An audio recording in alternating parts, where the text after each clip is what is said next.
गुड़हल एक ऐसा पौधा है जो फ़ैब से लेकर के नवंबर तक लगातार फ्लावरिंग करता रहता है। गुड़हल के पौधे पर यदि अभी तक कलियां बनना शुरू नहीं हुई हैं तो फ़ैब में ये ज़रूरी काम कीजिए। निश्चित तौर पर मैं अपने एक्सपीरियंस के साथ ये कह रही हूँ कि गुड़हल पर हज़ारों कलियां इस साल बनेंगी। यदि आपके पौधे पर इक्का दुक्का ही फूल खिल पाते हैं, जैसा कि आप लोग वीडियो में लिखते रहते हैं, या फिर जितनी भी गुड़हल की प्रॉब्लम है, कलियां सूख कर गिर रही हैं या पत्ते मुड़े मुड़े हो रहे हैं, या फिर और भी जितनी भी प्रॉब्लम्स हैं, उन सब का सॉल्यूशन इस वीडियो में मैं बताने वाली हूँ। इस तरीके से फॉलो करेंगे तो ये जो कलियों में कई बार काले काले जो कीड़े हो जाते हैं, इस प्रॉब्लम से भी आपको छुटकारा मिलेगा। देखिए, गुड़हल एक ऐसा पौधा है जो थोड़ी सी केयर यदि आप करते हैं तो पूरे साल फूल खिलता रहता है। इसके लिए ना कोई आपको बाहर से खाद खरीदने की ज़रूरत होती है, ना कुछ एक्स्ट्रा केयर करने की ज़रूरत होती है। गुड़हल के पौधे पर यदि आप रीपॉटिंग या फिर कटिंग करना चाहते हैं तो ये फ़ैब का बहुत ही सही मंथ है। बरसातों में और फ़ैब में 2 टाइम में गुड़हल को रीजुनवेट कर सकते हैं हम, यानी कि फिर से ताजगी से भर सकते हैं। क्योंकि पौधा डोरमेंट रहता है नवंबर से लेकर के दिसंबर, जनवरी, 2-3 महीने तक फ्लावरिंग नहीं करता, यानी कि पौधे में कोई ग्रोथ भी नहीं होती। फ़ैब के बाद ग्रोथ देखने के लिए ये बहुत ज़रूरी है कि पौधे को रीपॉट कीजिए।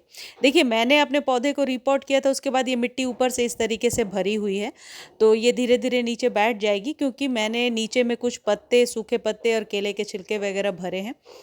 जिन लोगों को लगता है कि इससे फंगस नहीं लगेगा, वो जब रीपॉट करें तो गमले में केले के छिलके वगैरह भर दें, जिससे कि अंदर ही खाद तैयार होता रहता है।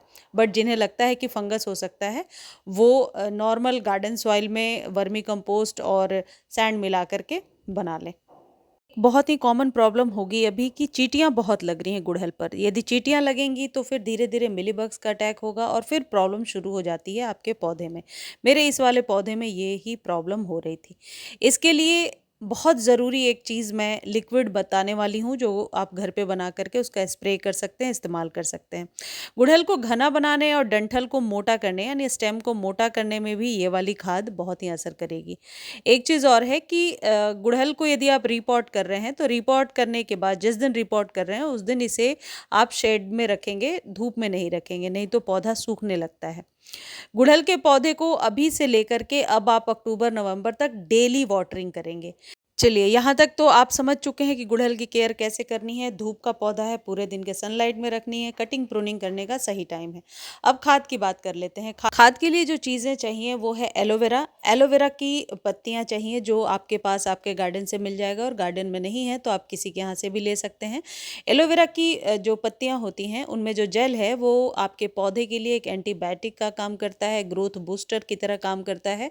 हालाँकि एलोवेरा जेल को बहुत तरीके से इस्तेमाल कर सकते हैं, फेस पर लगा सकते हैं, सनबर्न की प्रॉब्लम को दूर दूर कर देगा, साथ ही साथ हेयर फॉल की प्रॉब्लम को दूर करता है। तो ये बहुत काम की चीज़ है। यदि अभी तक आपने एलोवेरा नहीं लगाया है घर में, तो एलोवेरा का पौधा लगाइए, उसे मल्टीपल तरीके से आप इस्तेमाल कर सकते हैं।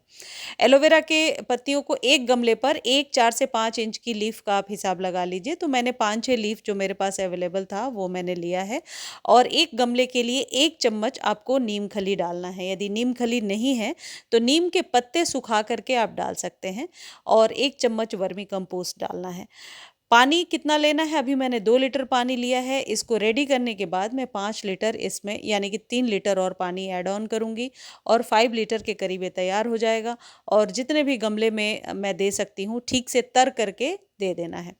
एलोवेरा को आप चाहें तो पीस सकते हैं, मैंने कट करके डाल दिया है, क्योंकि एलोवेरा के लीफ जो हैं पानी में 5 से 7 घंटे बाद ही गलने लगते हैं। तो गलने के बाद यदि आप हाथों से मसल देते हैं तो ठीक है, बराबर ही काम करता है। और 1 चम्मच आपको बेसन लेना है, बेसन ग्राम फ्लोर जिसे कहते हैं, और ये माइक्रोबियल एक्टिविटी को बढ़ाने में हेल्प करेगा।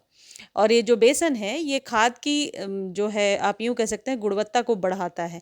1 चम्मच ही लेना है, ज़्यादा नहीं लेना। 1 चम्मच भर के मैंने लिया है, यानी कि 5 लीटर यदि आप खाद तैयार कर रहे हैं तो 1 चम्मच ही बेसन लेना है। अब इसको 48 घंटे तक छोड़ना है। देखिए, इसमें मैं एक, जैसा मैंने आपको बताया कि एक गमले में 1 चम्मच वर्मी कंपोस्ट का हिसाब डालना है, और 1 चम्मच नीम खली। नीम खली नहीं है तो नीम के पत्ते ले सकते हैं, उन्हें सुखा करके 1 मुट्ठी इसमें डाल सकते हैं।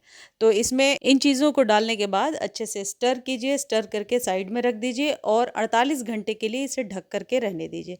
48 घंटे में ये बहुत अच्छे से फर्मेंट हो जाएगा, यानी कि ये खाद रेडी हो जाएगा आपके पौधे में डालने के लिए। उसके बाद जब आप 48 घंटे बाद जब ये रेडी हो जाएगा, आप इसमें 3 लीटर और पानी मिलाएंगे और अपने सभी पौधों को दे देंगे। गुड़हल में जितने भी पौधे हैं आपके पास गुड़हल के, चाहे वो नए हों या पुराने हों, सभी प्रकार के पौधों को देना है।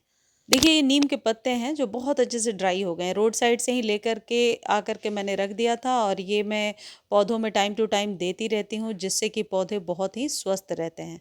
ये तो हो गई सॉइल में खाद देने की बात, जिससे कि यदि रिपोर्टिंग के बाद ये खाद आपने दे दिया है तो पौधा आपका बहुत ही स्वस्थ रहेगा। अब दूसरी जो चीज़ है जो स्प्रे करके देना है, एक गमले पर 1 चम्मच का हिसाब लगाना है और ये यूज्ड टी लीफ है। ये वो टी लीफ है जो हम अक्सर फेंक देते हैं, अक्सर क्या फेंक ही देते हैं, चाय छानने के बाद उसे धो करके सुखा लीजिए और इस तरीके से इसे चाहे तो पीस सकते हैं यदि आपको लगता है कि इसमें फंगस है तो। और 4-5 नींबू के छिलके जो बिल्कुल फ्री के हैं, जिन्हें इन्हें भी हम फेंक ही देते हैं, इन्हें एक बॉटल में इसे भी 48 घंटे के लिए रखिए। यदि बहुत गर्मियों में ये खाद बना रहे हैं तो आप 24 घंटे के लिए भी रख सकते हैं, लेकिन अभी थोड़ी थोड़ी सर्दी है हमारे यहाँ, तो अभी फर्मेंट होने के लिए कम से कम 48 आवर्स तो देना पड़ेगा। तो आप ये 1 लीटर पानी में इस तरीके से भिगो करके रख लीजिए।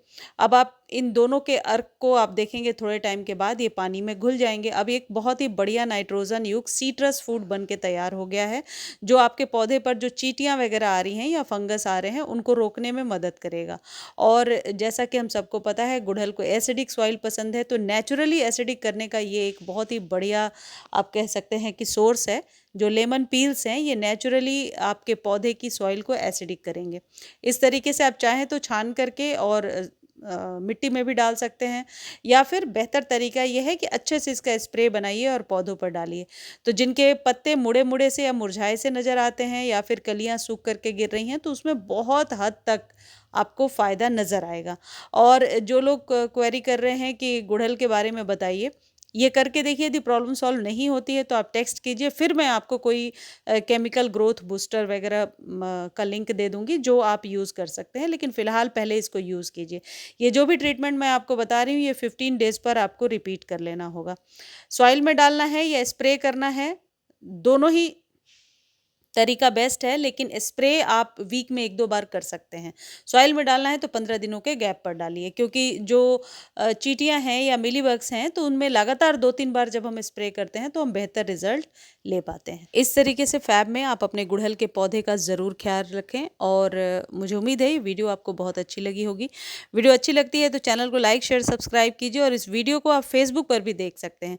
फेसबुक पर देखने का लिंक डिस्क्रिप्शन में दिया हुआ है, प्लीज़ एक बार जा कर के फॉलो ज़रूर कर लीजिए। अच्छा, एक चीज़ मैं बताना भूल गई, 3-4 बार जब इस लेमन को आप इस्तेमाल करेंगे तो ये टेंडर हो जाएगा, बहुत ही सॉफ्ट हो जाएगा। तो आप क्या कीजिए, गुड़ाई करके और मिट्टी में ही नीचे इस तरीके से इसे दबा दीजिए। इससे वो जो सॉइल है उसमें जाने के बाद ये बहुत जल्दी डिकम्पोज हो जाता है और मिट्टी जो है, एक तो फ्रेगरेंस बहुत अच्छी आती है और चींटियों वगैरह से बचाती है और मिट्टी के लिए ये बेहतर चीज़ होती है। धन्यवाद।